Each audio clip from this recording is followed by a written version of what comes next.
Na história, Portugal e Marrocos já são velhos conhecidos um do outro. E não só pela proximidade geográfica, mas, sobretudo, pelas guerras políticas e religiosas que travaram no passado. O assunto é relevante, porque diz respeito diretamente à nossa fé católica e à nossa história enquanto colônia de Portugal. Ainda que hoje os homens de igreja não deem tanto peso à sua fé quanto antigamente, e as autoridades civis muito menos. Como já tivemos a oportunidade de explicar noutra ocasião, o reino português nasceu sombreado pela cruz de Cristo e também pelo combate à religião islâmica.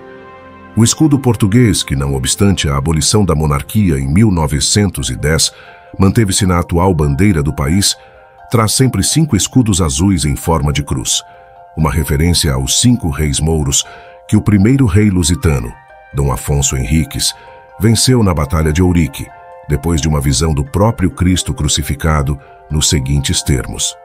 Armado então com seu escudo e espada, pondo os olhos no céu, viu da parte oriental um resplendor formosíssimo, o qual a pouco e pouco se ia dilatando e fazendo maior.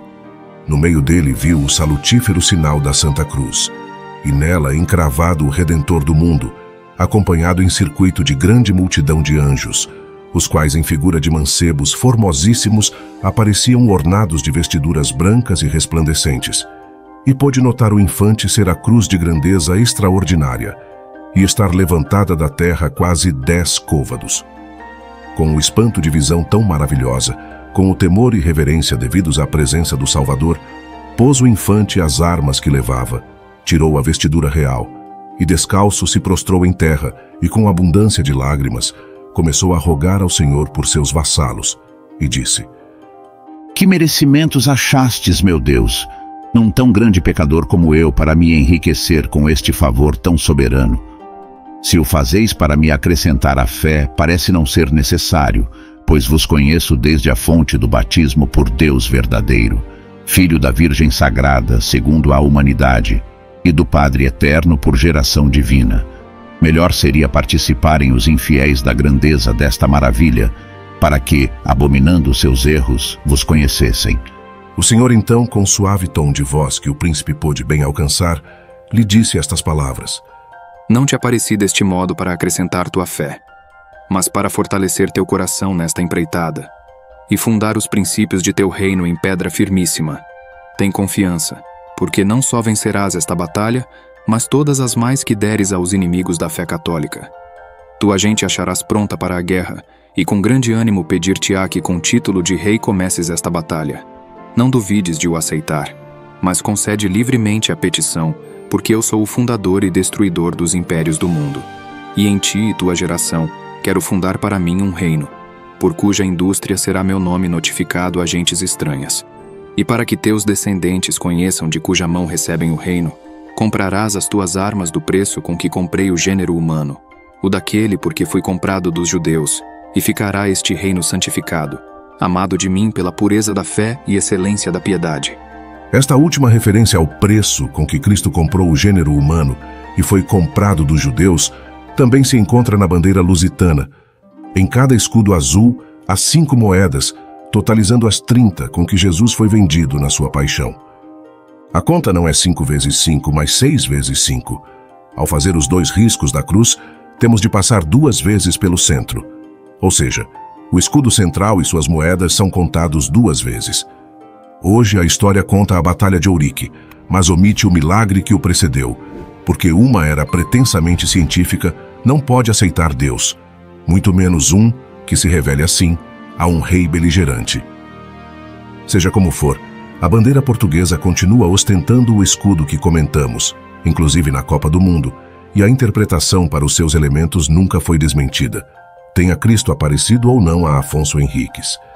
Neste breve exame histórico, precisamos entender que muitas guerras desta época não passavam de uma defesa e contra-ataque cristãos às investidas muçulmanas.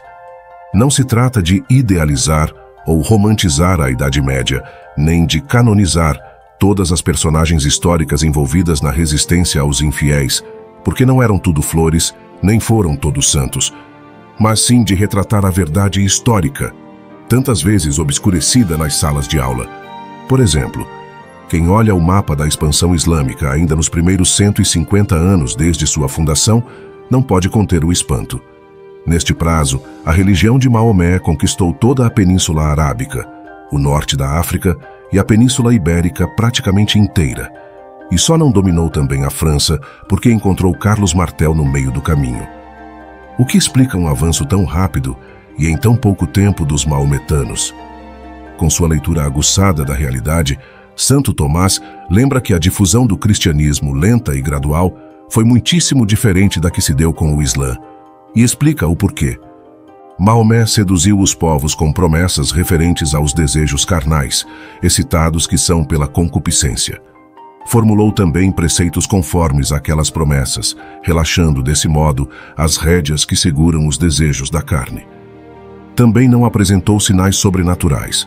Ora, só mediante estes há conveniente testemunho da inspiração divina, enquanto uma ação visível, que não pode ser senão divina, mostra que o mestre da verdade está inspirado de modo invisível. Mas Maomé manifestou ter sido enviado pelo poder das armas, que também são sinais dos ladrões e dos tiranos. Ademais, desde o início, homens sábios versados em coisas divinas e humanas nele não acreditaram. Nele, porém, acreditaram homens que, animalizados no deserto, eram totalmente ignorantes da doutrina divina. No entanto, foi a multidão de tais homens que obrigou os outros a obedecerem, pela violência das armas, a uma lei. Desde o primeiro milênio, o Marrocos é um desses territórios tomados por califas e sultões. Diferentemente da Península Ibérica, que recuperou sua identidade cristã com as guerras da Reconquista, a lei que governa os marroquinos nunca deixou de ser o Corão. Se bem que os católicos ibéricos tentaram fazer do Marrocos os primeiros domínios de suas grandes navegações. Tentaram começar por seus vizinhos a expandir a fé e o império. Os poucos sucessos obtidos se limitaram a algumas cidades da costa e não significaram muito. Mas as duas derrotas mais famosas dos portugueses foram amargas, dramáticas. A primeira ficou conhecida como o Desastre de Tânger, em 1437. Os portugueses estavam confiantes. Tinham acabado de conquistar a cidade de Ceuta, em 1415, também no Marrocos. Guiava-os a ínclita geração, altos infantes, como cantou Camões. Os filhos de Dom João I, dentre os quais ninguém menos que Henrique de Sagres, o grande promotor dos descobrimentos. Em Tânger, no entanto, as forças lusas fracassaram. Depois de uma série de assaltos à cidade, um vasto exército marroquino as desbaratou e obrigou à rendição. Tentou-se então um acordo. Ceuta seria devolvida aos muçulmanos e, em troca, os portugueses poderiam retornar em segurança para sua terra. Como garantia de que o negócio seria cumprido, ficou o infante Dom Fernando nas mãos dos inimigos. Mas Portugal manteve Ceuta, e o filho do rei acabou perecendo em terra estrangeira em 1443. O sacrifício renderia a ele a alcunha de Infante Santo. Em 1578 foi pior. Na fatídica Batalha de Alcácer Quibir, Portugal perderia não só o filho do rei, mas o próprio rei, Dom Sebastião. Aliás, foi no reinado dele que Luís Vaz de Camões compôs Os Lusíadas. E foi com as seguintes palavras que o escritor dedicou ao rei sua obra épica. E vós, ó bem-nascida segurança, da lusitana antiga liberdade, e não menos certíssima esperança, de aumento da pequena cristandade, vós, ó novo temor da maura lança, maravilha fatal da nossa idade, dada ao mundo por Deus que todo o mande, pera do mundo a Deus dar parte grande. Aqui o eu lírico chama a Sebastião o novo temor da maura lança, isto é, dos mouros. Chama-lhe também maravilha fatal da nossa idade. Fatal vem de fado, destino. Ou seja, vê-se em Sebastião um rei predestinado para dar a Deus uma parte grande do mundo. E para que não restem dúvidas do caráter cruzado, evangelizador, das monarquias, viagens e batalhas de então, o povo português põe nele, por fim, a certíssima esperança de aumento da pequena cristandade. Muito belos propósitos, muito bem compostos versos. Mas alguns anos depois, o rapaz, com apenas 24 anos de idade, desaparece numa campanha militar no Marrocos e sem deixar nenhum descendente para a coroa. é a batalha de que falamos. Em decorrência disso, Portugal acaba anexada à Espanha, durante o período que ficou conhecido como União Ibérica. Nas mãos de seus adversários políticos, os portugueses criam em torno da figura do rei desaparecido uma aura de mistério e um culto tais que nem o padre Antônio Vieira é poupado de sua influência.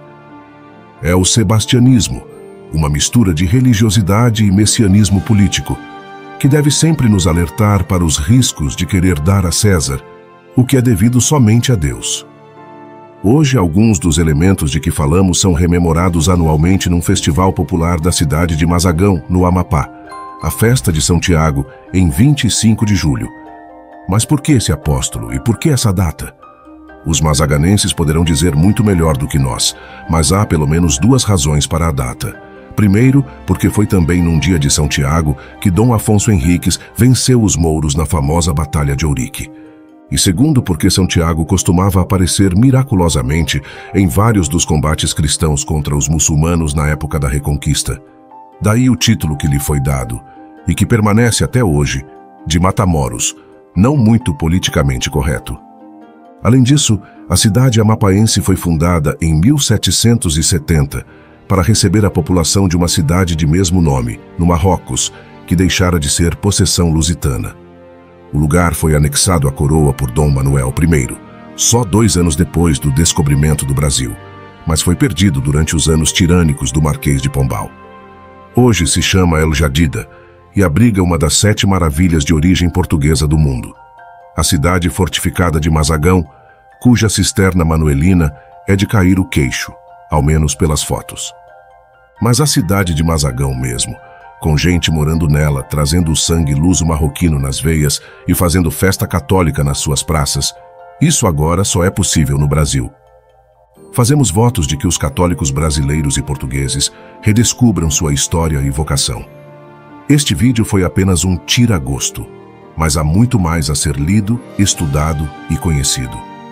Nesse sentido, a apreciação de Os Lusíadas, obra fundante de nossa língua, pode ser um excelente começo. Nada dispensa, porém, a adesão à fé que movia os nossos antepassados a cruzar os 7 mares e fazer tudo o que fizeram. Pois só assim poderemos fazer, também nós, grandes coisas em nossas vidas, por mais pequenas e ordinárias que elas nos pareçam. Neste momento, gostaríamos de pedir o seu like e a sua inscrição aqui no canal, para que possamos mostrar ao YouTube que nosso conteúdo católico tem valor para as pessoas. Assim, vocês nos ajudarão a evangelizar e o YouTube irá divulgar os nossos vídeos para mais pessoas. Também te convido a assistir este nosso outro vídeo, que está aparecendo na tela. Deus lhes pague, com muita paz e saúde. Nossa Senhora de Fátima, rogai por nós.